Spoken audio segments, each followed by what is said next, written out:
আগাই দিই তাহলে 9 ভোল্টে চলে যাবে। দেখুন অটোমেটিক কিন্তু আমাদের 9 ভোল্টে চলে গেছে। যদি সুইচটি আরেক ঘাত আগাই দিই তাহলে 12 ভোল্টে চলে যাবে। সো বুঝতে পারছেন এই সুইচটি কিন্তু আমরা ডানে বামে করার স্বার্থে এই সার্কিটের যে ভোল্টেজটা আছে, একটি ভিডিওতে দেখিয়েছিলাম এই মিনি বুস্টার সার্কিটটি কিভাবে কাজ করে। এই বুস্টার সার্কিটে 3.7 ভোল্টের একটি ব্যাটারি সংযোগ করলে 5 ভোল্ট, 8 ভোল্ট, 9 ভোল্ট এবং 12 ভোল্ট আউটপুট নেওয়া যায়। কিভাবে এখানে এ আর বি প্রান্তগুলোকে শর্ট করার মাধ্যমে আমাদের আউটপুট ভোল্টেজটা পরিবর্তন করা যায়।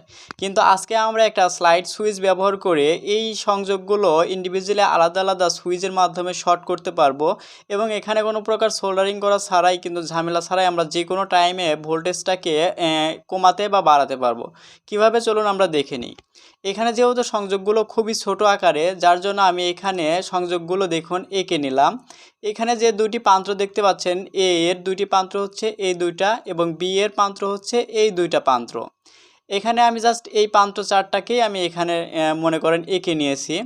এখন দেখুন এখানে এ এবং বি এর মাঝে একটা কমন আছে, অর্থাৎ দুইটি বিন্দু থাকলেও কিন্তু মূলত একটি বিন্দুর সাথেই সংযোগ আছে এভাবে।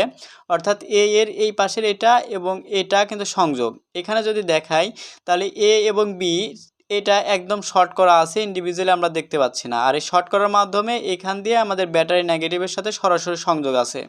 সো জাস্ট আমি এখানে দেখালে আশা করি বুঝতে পারবেন এভাবে আমাদের বি এর সাথে সংযোগ আছে। এখন এই সংযোগের সাথে আমরা একটা সুইচ স্থাপন করব, যা সুইচের মাধ্যমে আমরা ভোল্টেজটাকে কম বেশি করতে পারবো। যার জন্য এটাকে আমরা এই পাশে সরিয়ে নিলাম এবং নিচে একটি সুইচ নিয়ে নিলাম। এটা হচ্ছে স্লাইড সুইচ। এটা ডাবল পোল 3 থ্রো সুইচ, অর্থাৎ ডাবল পোল বলতে বোঝাচ্ছে এই পাশ দিয়ে একটি সারি দেখতে পাচ্ছি এবং এই পাশ দিয়ে একটি সারি, দুইটি সারি হওয়ার কারণে এটাকে বলতেছি ডাবল পোল। সো অবশ্যই কিন্তু এরকমই সুইচ লাগবে। আর এই 3 থ্রো বলতে বোঝাচ্ছি আমাদের এই সুইচটা 3টি স্টেপে কাজ করে। এখন একটি স্টেপে আছে, যদি ডান দিকে একটু চাপ দিই তাহলে মিডলে আসবে, এটা হচ্ছে দ্বিতীয় স্টেজ, এবং যদি আরেকটু টান দিই তাহলে একদম ডানে চলে আসবে, এটা হচ্ছে 3 নাম্বার স্টেজ। সো এটা মূলত 3টি স্টেজে কাজ করে।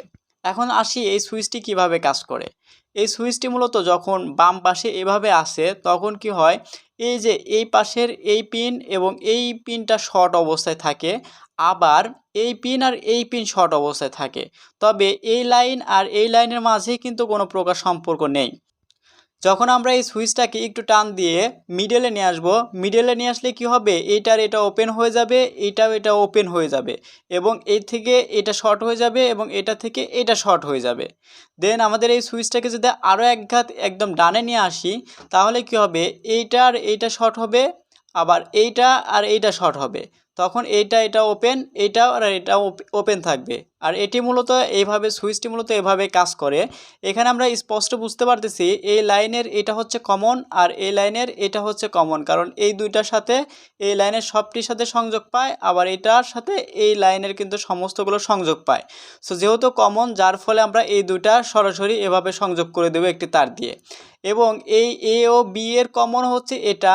সো আমরা এই কমন আর এই কমন একটি সংযোগ করে দেব তার দিয়ে, এভাবে সংযোগ করে নেব। এরপরে আমাদের এই সুইচের এই যে এই পিনটি দেখতে পাচ্ছি, এই পিন এবং এই পিন এভাবে আমরা সংযোগ করে নেব একটি ছোট তারের সাহায্যে আর কি, এভাবে সংযোগ করে নেব। আপনারা কিন্তু হুবহু এভাবেই সংযোগ করে নেবেন। এখন আমাদের এ এবং বি সরাসরি আমরা এভাবে একটা পয়েন্ট এখানে লাগিয়ে দেব, আর বি এর যে পয়েন্টটি ছিল সেটি আমরা এই পাশ দিয়ে ঘুরিয়ে এখানে সংযোগ করে নেব। সো ব্যাস, সুইচের কানেকশন কিন্তু এতটুকুই। সো আপনারা এভাবেই কিন্তু হুবহু কানেকশন দিবেন। তো চলুন আমরা এখন প্র্যাকটিক্যালি দেখি যে এই সুইচগুলো রিমুভ করা, অর্থাৎ ডানে বামে সরানোর সাথে সাথে আমাদের আউটপুট ভোল্টেজটা পরিবর্তন হয় কিনা, চলুন দেখে নিই। 7 ভোল্টের একটি ব্যাটারি দিয়ে আমি পাওয়ার দিয়েছি এবং এখানে একটি দেখুন আমি কিন্তু 3টি স্টেপের একটা সুইচ নিয়েছি। এটা প্রথম স্টেজে আছে, দেন দ্বিতীয় স্টেজ অ্যান্ড তৃতীয় স্টেজ। সো বুঝতে পারছেন এটা 3 ঘাতের একটি সুইচ। আপনারা এই সুইচ না ব্যবহার করে এই ধরনের ছোট যেগুলো পাওয়া যায় সেগুলো ব্যবহার করতে পারেন। আপনাদের দেখানোর সুবিধার্থে কিন্তু আমি বড়টা ইউজ করছি। সো দেখুন আমি এই যে বলছিলাম যে মিডলেরটা দুটি শর্ট করতে হবে, দেখুন আমি দুইটি পিন একসাথে শর্ট করে নিয়েছি। আর এই পাশেরগুলো কিন্তু বাদ, এই যে এটাও বাদ এবং এই পাশেরটাও কিন্তু আমি ব্যবহার করি নাই। এবং এই পাশে একটা কিন্তু এই যে ফাঁকা রেখেছি এবং এই যে একদম বাইরেরটা আমি এই যে এতে লাগিয়েছি, সরি এই একদম বাইরেরটা হচ্ছে বিতে লাগিয়েছি এবং মিডলেরটা হচ্ছে এতে লাগিয়েছি। সো আপনারা কিন্তু এভাবে সংযোগ করে নেবেন। এখন চলুন আমরা একটি মিটারের সাহায্যে ভোল্টেজটা পরিমাপ করে দেখি পরিবর্তন হয় কিনা। দেখার জন্য আমি একটি মিটার নিয়ে নিচ্ছি। মিটারের নেগেটিভে ধরবো এবং পজিটিভে ধরলে আমাদের ডিফল্টভাবে কত ভোল্টেজ আছে দেখতে পাবো। আমরা নেগেটিভে এবং পজিটিভে ধরি তাহলে দেখুন 5 ভোল্ট। দেখুন আমি সার্কিটের আউটপুটে ধরেছি, এখন ডিফল্টভাবে 5 ভোল্ট আছে। আমরা যদি এই সুইচটাকে দেখুন এক ঘাত আগাই দিই তাহলে 9 ভোল্টে চলে যাবে। দেখুন অটোমেটিক কিন্তু আমাদের 9 ভোল্টে চলে গেছে। যদি সুইচটি আরেক ঘাত আগাই দিই তাহলে 12 ভোল্টে চলে যাবে।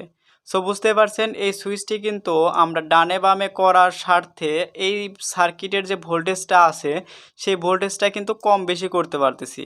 কিন্তু আগে কি করতাম, জাস্ট সোল্ডারিং করতে হতো, সোল্ডারিং রিমুভ করতে হতো, সার্কিট খুলতে হতো, অনেক ঝামেলা কিন্তু করতে হতো এই ভোল্টেজটা কম বেশি করার জন্য। কিন্তু আমরা খুব সহজেই এই ধরনের একটা সুইচ ব্যবহার করে আমাদের এই সার্কিটের ভোল্টেজটা কিন্তু কম বেশি করে নিতে পারবো। সো যাই হোক, আশা করছি ভিডিওটি আপনাদের কোনো না কোনোভাবে উপকার আসবে। সো ভিডিওটি যদি ভালো লেগে থাকে তাহলে অবশ্যই লাইক কমেন্ট করবেন। আর আপনাদের কাছে ছোট্ট একটা রিকোয়েস্ট, যারা এখন পর্যন্ত এই ছোট চ্যানেলটা সাবস্ক্রাইব করেননি প্লিজ চ্যানেলটা সাবস্ক্রাইব করে আমার পাশেই থাকবেন, কারণ বুঝতেই পারছেন আপনাদের সাপোর্ট একান্ত প্রয়োজন। সো সবাই ভালো থাকবেন, সুস্থ থাকবেন।